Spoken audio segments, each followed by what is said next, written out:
Members of the Church of Jesus Christ of Latter-day Saints represent a faith practiced by millions, a faith which has also inspired its share of controversy. I think if you look at Brigham Young's whole life, well, it's a conundrum. I'm Camrey Bagley-Fox, and together with John Wilson and Professor Daniel Peterson, we work to uncover unexpected twists in the character of a man that we thought we already knew.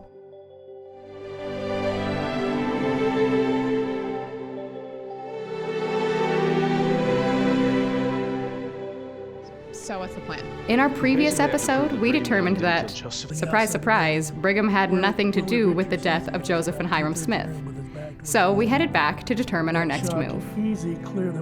So what's this I hear about going to Kirtland? Yeah, I think it'd be worthwhile to go to Kirtland, get some sense of the community, and see where Brigham Young first met Joseph and Emma Smith. Okay, and in the spirit of that, I was thinking on the way here, we did that scene in 6 Days in August where young Brigham is at the barn, he meets Miriam, and she asks, like, why aren't you dancing? Why haven't I seen you here before? And he explains, well, because I'm worried I'm going to hell if I listen to violins, because of the strictness of his upbringing. And I don't know about you, but it got me thinking that I really don't know very much about Brigham's upbringing. I don't know about him as a child, him as a youth. What do we know? What do the documents show us? I think maybe you can help us with that. You did an interview with Susan Easton Black, right? She was a Carl G. Mazur Distinguished Faculty Lecturer, which is a really big deal at BYU. Yeah, which we were just chatting about, and I've got some stuff here today from the interview. Okay, sounds like a smart lady. I cannot wait to hear what she has to say.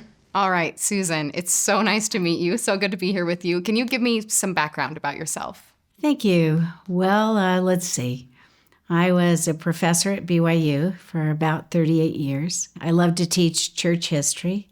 I loved to teach about Joseph Smith, Brigham Young. That's amazing. And you were the first female church history professor, correct? That's right. That's amazing. That's so cool. That's so cool to me. A pioneer in your industry, which is just amazing. Thank you. Along the lines of Joseph Smith and Brigham Young, I'd love to learn more about Brigham Young's early days. What was his youth like? For Brigham Young, he's born in June of 1801. So notice if you compare contrast to Joseph Smith, Joseph's born in 1805. Brigham's the oldest. For Brigham Young, like Joseph, they both grow up in Vermont. You describe them extremely poor. By the time he's 3 years old, they've already moved 4 times, but always around the same area of Vermont. But then, lucky for us, the family will move about 135 miles away to a place called the Finger Lakes region in central New York. So notice what they've done. They've gone west. Johnny, I actually brought some quotes today from my interview with Susan. I was wondering if you might mind reading them, as some people think you have an air of Brigham Young about you. Well, I have been told that I'm too tall. Yeah, I've heard that about you too. Too tall to be Brigham.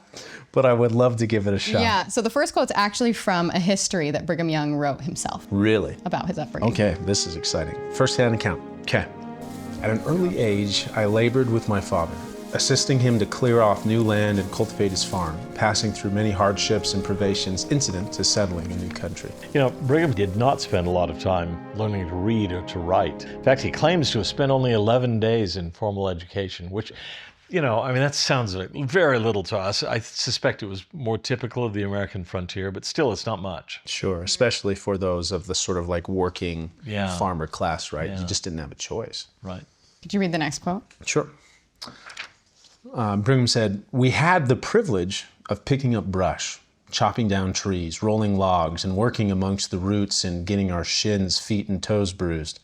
I learned to make bread, wash dishes, milk the cows, and I can make butter, and can beat most of the women in this community at housekeeping. Those are all the advantages I gained in my youth." Oh, yeah.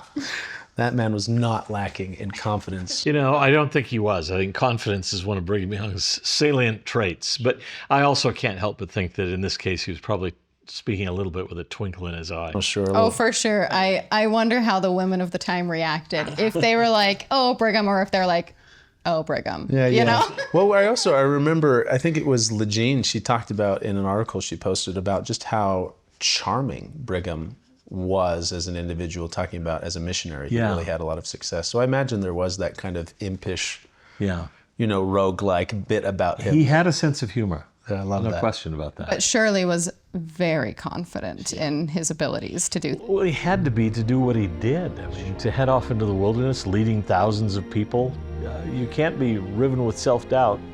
But he was left alone with 2 daughters, right? Miriam passes away, like we show in the film, and he's left to be both father and mother. He raises these 2 young girls. Yeah. But I think it probably was part of the development of that sensitivity He's as not well. making it up when he talks about doing housework. He did a lot of housework. That, by the way, is an image of Brigham Young that most of us don't have. Brigham Young doing the dishes. Brigham Young Aproned Brigham. dressing the little girls. Yeah, Brigham wearing an apron. But that's what it was for him.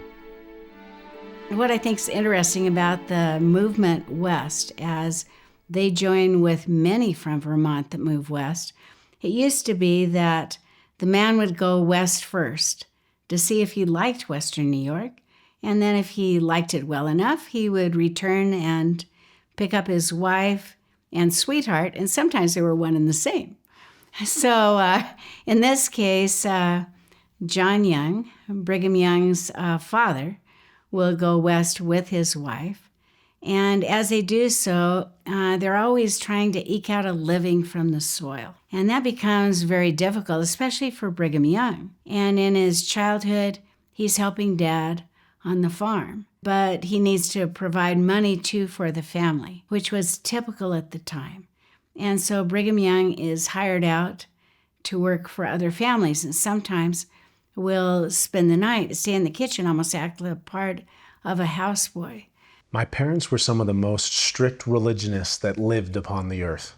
When I was young, I was kept within very strict bounds and was not allowed to walk more than half an hour on Sunday for exercise. The proper and necessary gambols of youth were denied me.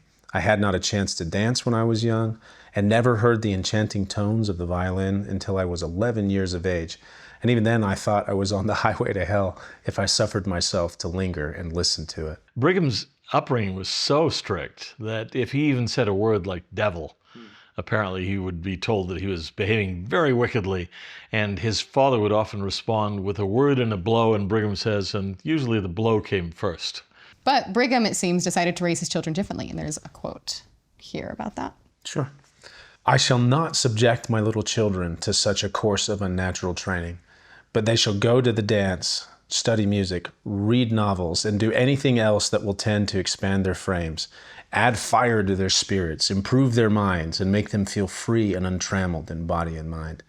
That's lovely. He really believed that as much a part of Zion as piety and prayer was beauty and art and music and all those sorts of things. And so, especially he's notable for his love of theater. Really? He actually built a theater in Salt Lake City, so that was one of the most important early buildings that he could build. He thought that was an important part of educating and civilizing the people. You start a city, build a theater. And he actually acted himself in theatrical productions. So he enjoyed that and thought it was important. So when people make fun of us for being actors, we should just say, Brother Brigham did it first. yeah, we're just following examples, okay? That is amazing. That is not the Brigham that you standardly think of. Right. In any way, I don't think. Or the Brigham that his parents probably expected Right, him expected to him to become, be. right? What would his dad have thought seeing Brigham on the stage? Yeah. How cool is that? Yeah. I just latched onto this phrase here where he says, will tend to expand their frames. I love that imagery of what art can do and what he believed it was meant to do, which is it's meant to expand us as humans. You look at art and you see different viewpoints of the world, and you watch theater, and I've heard it described as like an empathy machine. What better way to become like Christ than to expand your view and to develop that empathy muscle? It's interesting to me then that he became so religiously driven in a sense, because it seems like the strictness of his parents could have pushed him the opposite direction, right? Yeah, the opposite. I think it was his mother seems to at first appear to be more religious and would encourage him, like she would say such things as, don't allow yourself to get angry, because if you get angry, you have a chance to do evil things. And Brigham Young appeared to very much listen to his mother. And he becomes a seeker, which was typical at his time, especially in New York. They had all these revivalist kind of things. And we can find Brigham Young, he says he attended the Episcopal Church, he attended the Presbyterian, the Methodist, the Baptist, even the Quakers. and he's always searching. He wants to find a church that mirrors the New Testament. And he's looking for ordinances. Instead of finding these, he becomes frustrated. He finds that many people can talk about morals, including a very famous Methodist preacher named Lorenzo Dow. Lorenzo Dow stood up some of the time and he sat down some of the time. He was in this position and in that position, and he talked 2 or 3 hours. And when he got through, I asked myself, what have you learned from Lorenzo Dow?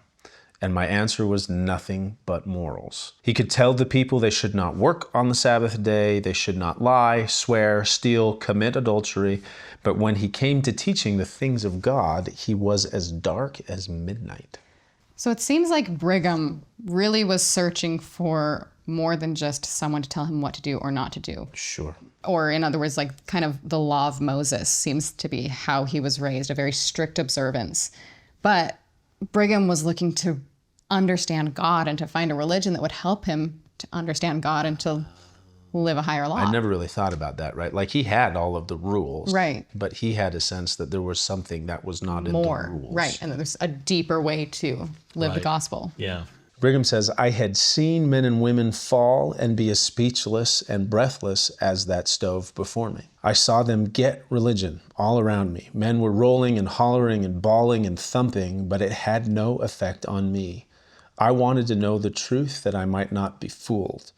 Children and young men got religion, but I could not. So I see an unquenchable thirst for truth to figure it out. Yeah, do you think that he thought he would be successful in actually finding a prophet, or do you think he was taken by surprise? I think he was probably discouraged for a long time. You know how you're really hoping you'll find it, you put in the effort, and it seems not to come, and actually doesn't come his way till he's married and has 2 kids, right? So it's a quest that begins young and doesn't reach fruition for at least a decade. We see as Brigham got older that he got bolder and more confident in his search, right?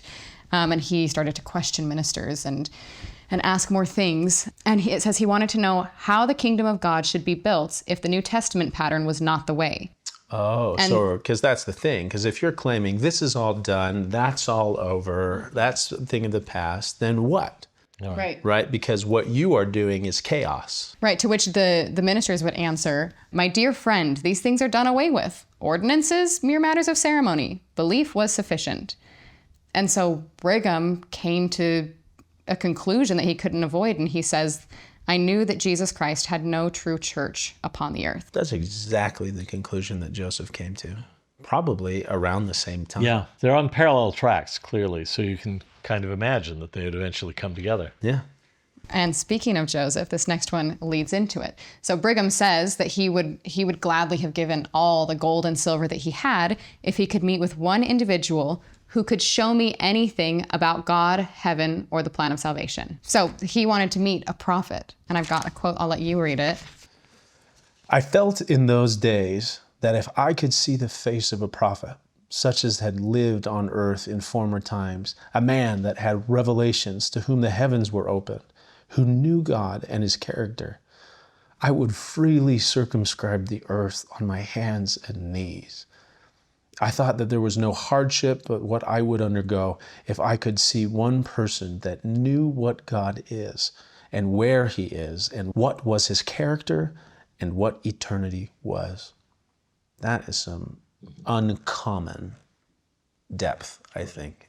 And I guess so he knew, I have to find a prophet because a prophet's the only one who's going to have an answer for me like that. Yeah, so he wanted to meet a prophet, and in fact, he did. Which I think leads us to our next episode. In Kirtland? Which you'll have to wait for, Johnny. I will, but only if it's in Kirtland. You'll just have to wait and see how it pans out. Well, I kind of maybe already know because we kind of already maybe did it in the film. Unless we didn't do it right. Did we do it right in the film?